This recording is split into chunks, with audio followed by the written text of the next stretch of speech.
ओम शांति। 3 नवंबर 2022 के ईश्वरीय महावाक्य। पहले एक नजर मुरली के मुख्य पॉइंट पर। बाबा ने कहा, यह ज्ञान मार्ग है जिससे सद्गति होती है अथवा स्वर्ग का राज्य भाग्य मिलता है।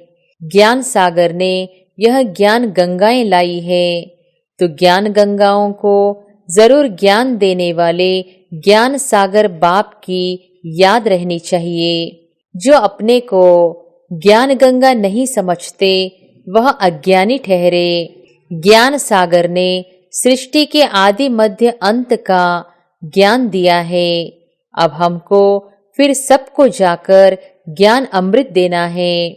और फिर बाबा ने कहा, शिव बाबा ने यह ज्ञान दिया है कि तुम आत्मा मुझ बाप को याद करो। आत्मा बिंदी मिसल अति सूक्ष्मते सूक्ष्म है, जो भ्रुकुटी के बीच निवास करती है। बिल्कुल छोटी सी आत्मा है, वही सब कुछ करती है। 84 जन्मों का पाठ अविनाशी नूंदा हुआ है, जो कभी विनाश नहीं होता।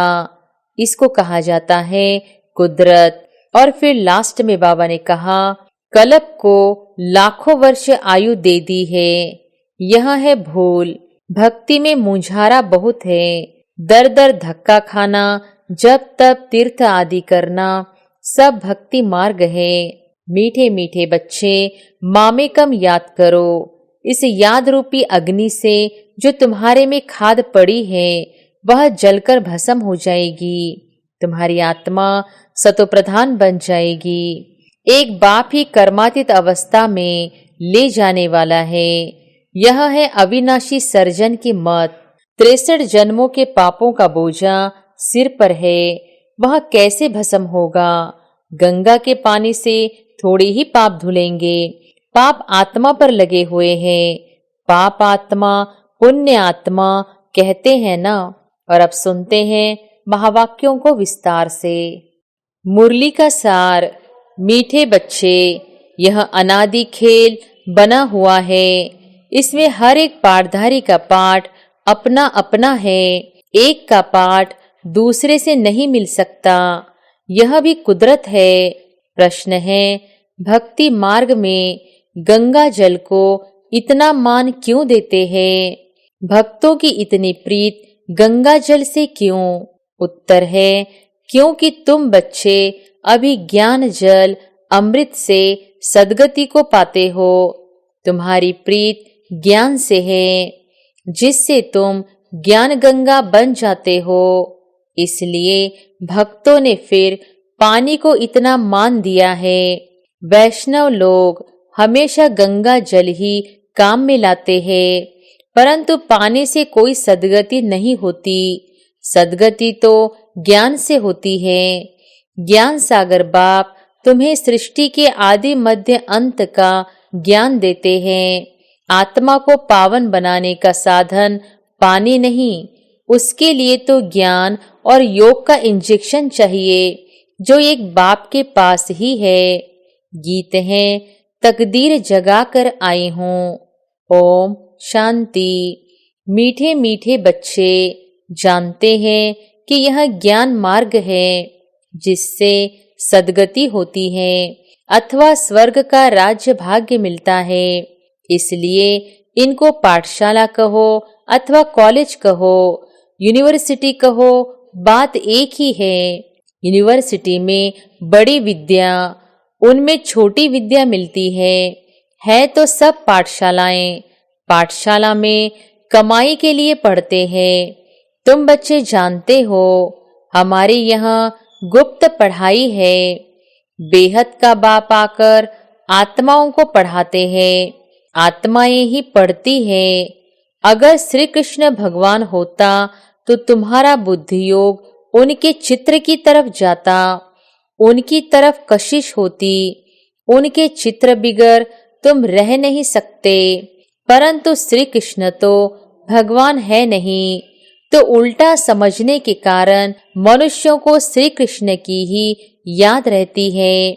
जिस्मानी याद तो बड़ी सहज है, रूहानी याद में मेहनत है। पूछते हैं बाबा, कैसे याद करे, किसको याद करे। श्री कृष्ण का चित्र तो स्वीट है, परमपिता परमात्मा तो निराकार है। वह खुद कहते हैं, मैं इस बुजुर्ग शरीर में बैठ तुम बच्चों को फिर से सहज राजयोग और ज्ञान सिखलाता हूँ। है बहुत सहज, सिर्फ बाबा को याद करना है। शिव बाबा को याद तो करते हैं ना। बनारस में कहते हैं शिव काशी, फिर कहते हैं विश्वनाथ गंगा। विश्वनाथ ने गंगा लाई, अब पानी की गंगा की तो बात नहीं। ज्ञान सागर ने यह ज्ञान गंगाएं लाई है, तो ज्ञान गंगाओं को जरूर ज्ञान देने वाले ज्ञान सागर बाप की याद रहनी चाहिए। हे ज्ञान गंगाएं, अगर तुम अपने को ज्ञान गंगा समझती हो तो ज्ञान सागर को याद करो। जो अपने को ज्ञान गंगा नहीं समझते वह अज्ञानी ठहरे। तुम बच्चे जानते हो, हमको ज्ञान सागर ने सृष्टि के आदि मध्य अंत का ज्ञान दिया है। अब हमको फिर सबको जाकर ज्ञान अमृत देना है। फिर कोई अंचली लेते, कोई लोटा भरते। वैष्णव जो होते हैं उनकी गंगा जल से प्रीत रहती है, वह हमेशा गंगा जल काम में लाते हैं। तुम्हारी फिर इस ज्ञान से प्रीत है, क्योंकि इस ज्ञान से तुम सद्गति को पाते हो। शिव बाबा ने यह ज्ञान दिया है कि तुम आत्मा मुझ बाप को याद करो। वर्षे को भी तुम जान गए हो, यह कौन समझाते हैं? परम पिता परमात्मा। कब स्वप्न में भी किसको यह ख्याल नहीं आएगा कि परमात्मा से वर्षा कैसे मिलता है। परम पिता परमात्मा के बिगर यह बेहद का वर्षा मिल न सके। परम पिता माना सभी मनुष्य मात्र का क्रिएटर, तो रचना का पिता हुआ ना। सिर्फ निराकार को ही परम पिता परम आत्मा कहा जाता है। उनको इन आँखों से देख नहीं सकते। भक्ति मार्ग में दिव्य दृष्टि से देखा जाता है। यहाँ भी तुमने आत्मा का साक्षात्कार नहीं किया है, फिर भी अपने को आत्मा निश्चय करते हो। जानते हो आत्मा अविनाशी है। आत्मा निकलने से शरीर कोई काम का नहीं रहता, यह तो सब जानते हैं। आत्मा एक शरीर छोड़ दूसरा लेती है, परंतु आत्मा क्या चीज है यह कोई को पता नहीं। आत्मा बिंदी मिसल अति सूक्ष्मते सूक्ष्म है, जो भ्रुकुटी के बीच निवास करती है। बिल्कुल छोटी सी आत्मा है, वही सब कुछ करती है। आत्मा नहीं होती तो यह कर्मेंद्रियां भी चल न सके। आत्मा एक शरीर छोड़ दूसरा लेकर अपना पाठ बजाती है। हर एक का पाठ अपना अपना है, एक न मिले दूसरे से। एक्टर कभी एक जैसे नहीं होते हैं, इस खेल को कोई भी समझ नहीं सकते हैं। हर एक आत्मा का अपना अपना पाठ है। आत्माएं सभी एक ही रूप की है, बाकी शरीर भिन्न भिन्न है। यह अनादि खेल बना हुआ है। इन बातों को विशाल बुद्धि ही समझ सकते हैं। वंडर खाना चाहिए। आत्मा बिंदी मिसल उनमें 84 जन्मों का पाठ अविनाशी नूंदा हुआ है, जो कभी विनाश नहीं होता। इसको कहा जाता है कुदरत। आत्मा खुद कहती है, मैं एक शरीर छोड़ दूसरा पाठ बजाता हूँ। हम साक्षी हो सारी सृष्टि के पाठधारियों का एक्ट देखते हैं। हम परमपिता परमात्मा से अपना 21 जन्मों के सुख का वर्षा फिर से ले रहे हैं, जिसके लिए हमने 2500 वर्ष आधा कल्प भक्ति की है। तो जरूर भक्तों को भगवान मिलना ही है। अब तुमको पता पड़ा है, नंबर 1 भगत पुजारी तुम ठहरे। इस ड्रामा में पहले पहले सतयुग में तुम देवी देवताओं का पाठ बजाने आते हो। इस समय तुम ब्राह्मण वर्ण में हो। हम आत्मा ब्रह्मा मुख वंशावली ब्राह्मण धर्म के हैं। अभी पढ़ते इसलिए हैं कि हम ब्राह्मण धर्म से बदल दैवी धर्म में जाएं। आत्मा को ज्ञान मिला है, ज्ञान से सद्गति होती है। जब सद्गति मिलनी होती है तो सबको मिलती है। बाप कहते हैं, मैं ही सर्व का सद्गति दाता हूँ।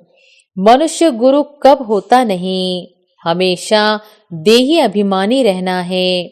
समझो, किसको बच्चा है तो समझना चाहिए यह कर्मों के हिसाब किताब से बच्चा बना। मर गया तो बस एक शरीर छोड़ जाकर दूसरा लिया। हिसाब किताब इतना ही था, पूरा किया। इसमें अफसोस करने व रोने की बात ही नहीं। साक्षी हो खेल देखना है।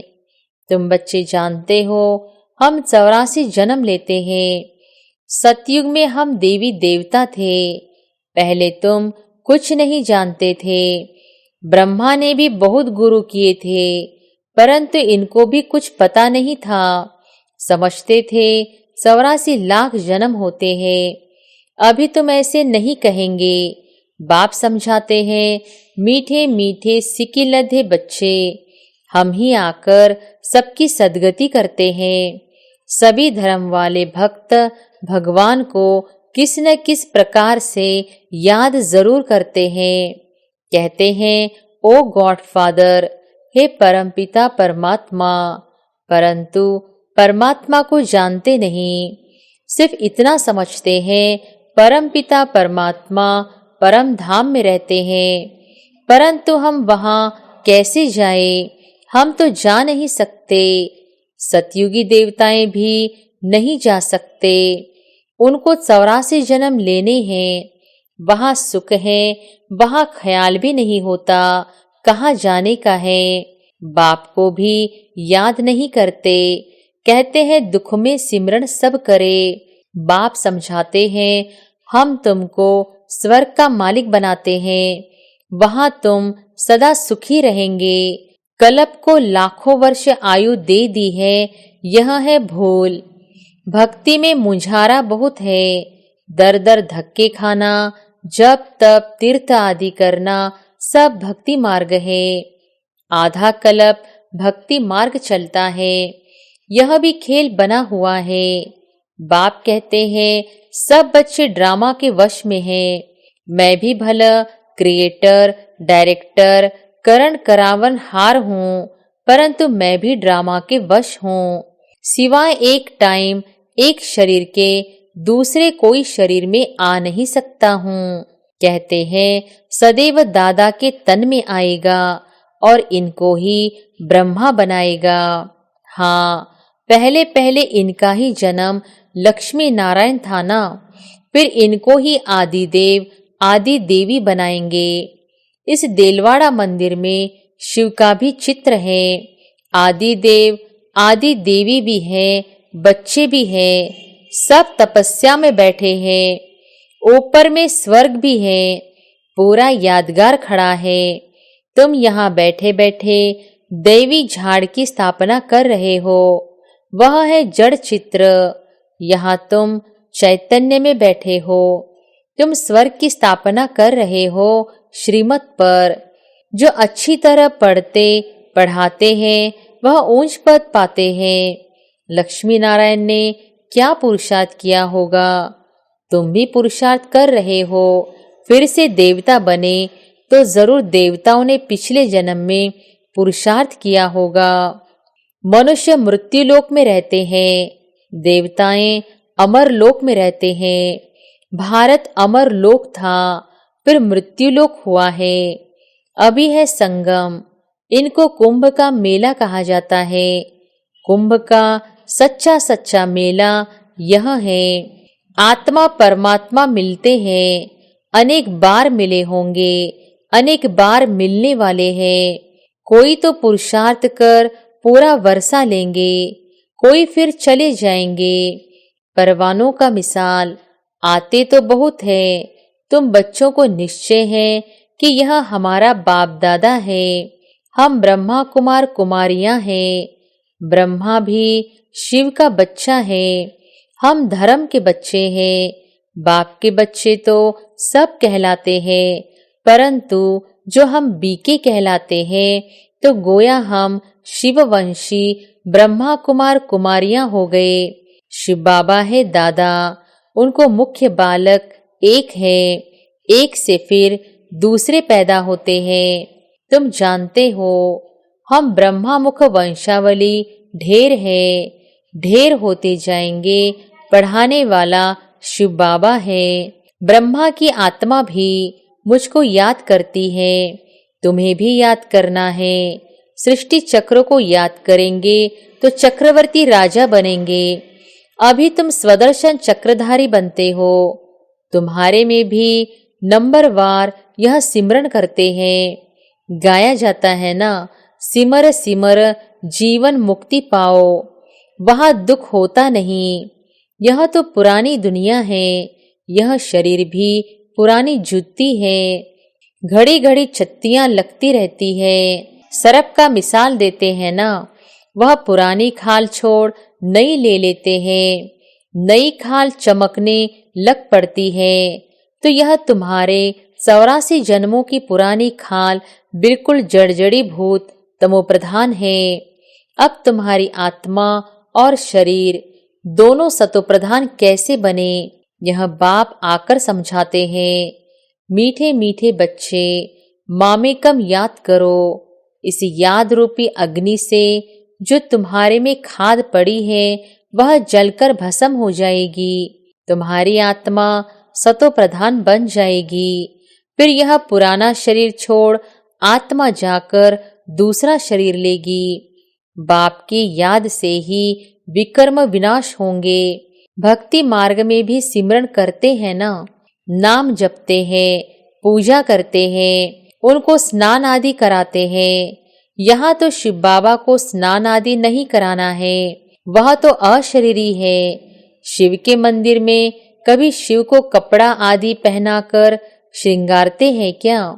श्री कृष्ण को, लक्ष्मी नारायण आदि को तो कितना श्रृंगारते हैं। निराकार का क्या श्रृंगार करेंगे? तो बाप कहते हैं, तुम मुझ निराकार शिव की पूजा क्यों करते थे? जरूर कुछ मैं करके गया हूँ, तब तो तुम पूजा आदि करते हो। तुम आत्माएं निराकार हो, मैं भी निराकार हूँ। तुम पुनर्जन्म लेते हो, मैं पुनर्जन्म नहीं लेता हूँ। मैं आकर तुमको स्वर्ग का 21 जन्मों का वर्षा देता हूँ। सन्यासी आदि तो घर बार छोड़कर जाते हैं, तुमको तो कुछ छोड़ना नहीं है। सिर्फ यह अंतिम जन्म पवित्र बन पाप को याद करो, बस। याद से ही तुम्हारी आत्मा कंचन हो जाएगी। आत्मा को लोहे से सोना पारसनाथ बना देते हैं। तुम ही सच्ची सच्ची कमाई करते हो, वह झूठी कमाई भी भला करते रहो। साथ साथ यह भी करो, कोई भी पाप नहीं करना है। सर्जन तो एक है, हर एक के कर्मों के हिसाब की बीमारी अपनी है। बाप से कोई पूछे तो झट बताएंगे कि ऐसे ऐसे करो। एक बाप ही कर्मातीत अवस्था में ले जाने वाला है। यह है अविनाशी सर्जन की मत। हर एक के जो बंधन है वह आकर पूछो। बच्चियां तो पति को भूं भूं कर साथ में ले आती है, उनको समझाती है पवित्र बनने बिगर तो स्वर्ग में जा नहीं सकेंगे। मरना तो सभी को है ही, यह भी समझ की बात है। मृत्युलोक का यह अंत है, यह है संगम। अमरलोक की स्थापना हो रही है। अभी हम बाप का बनकर अर्थात ब्राह्मण बनकर फिर देवता बनेंगे, फिर क्षत्रिय, वैश्य, शूद्र बनेंगे। यह मंत्र कितना अच्छा है, फिर भी तुम भूल जाएंगे। योग में नहीं रहेंगे तो जो 63 जन्मों के पापों का बोझा सिर पर है वह कैसे भस्म होगा? गंगा के पानी से थोड़ी ही पाप धुलेंगे। पाप आत्मा पर लगे हुए हैं। पाप आत्मा पुण्य आत्मा कहते हैं ना। तो तुम आत्माओं को पावन बनाने का इंजेक्शन चाहिए। वह इंजेक्शन पतित पावन बाप के ही पास है और कोई के पास यह इंजेक्शन है नहीं। इसलिए सब पुकारते हैं, हे पतित पावन आओ, आकर के हम पतितों को ज्ञान इंजेक्शन दो तो हम पावन बने। अब बच्चों को यात्रा पर तो चलना है ना, उठते बैठते सदैव यात्रा पर रहो। बाप और घर को याद करो तो कमाई जमा होती रहेगी। अच्छा, मीठे मीठे सिकिलधे बच्चों प्रति माता पिता बाप दादा का याद प्यार और गुड मॉर्निंग। रूहानी बाप की रूहानी बच्चों को नमस्ते। धारणा के लिए मुख्य सार। पहली पॉइंट, साक्षी हो, हर एक पाठधारी का पाठ देखना है। बाप से 21 जन्मों का वर्षा लेने के लिए पूरा पुरुषार्थ करना है। दूसरी पॉइंट, आत्मा को सच्चा सोना कंचन बनाने के लिए इस अंतिम जन्म में पवित्र बन बाप को याद करना है, सच्ची कमाई करनी है। वरदान है, दाता बन, अखुड़ खजानों का दान करने वाले महादानी सो विश्व सेवाधारी भव। दाता बन, अखुड़ खजानों का दान करने वाले महादानी सो विश्व सेवाधारी भव। सदा याद रखो कि बाप द्वारा जो भी अखुड़ खजाने मिले हैं वह देने ही हैं। खजानों को कार्य में लगाओ, चाहे मनसा, चाहे वाचा, चाहे संबंध संपर्क में सफल करते चलो। दाता के बच्चे एक दिन भी देने के बिना रह नहीं सकते। विश्व सेवाधारी को हर दिन सेवा करनी ही है। अगर वाचा का चांस नहीं मिलता तो मनसा करो। मनसा नहीं कर सकते तो अपने कर्म व प्रैक्टिकल लाइफ द्वारा करो। जितना आप मनसा से, वाणी से स्वयं सैंपल बनेंगे तो सैंपल को देख करके स्वतः सब आकर्षित होंगे। स्लोगन है, जिसके पास दृढ़ता की शक्ति है उसके लिए असंभव भी संभव हो जाता है। जिनके पास दृढ़ता की शक्ति है उसके लिए असंभव भी संभव हो जाता है। अच्छा, ओम शांति।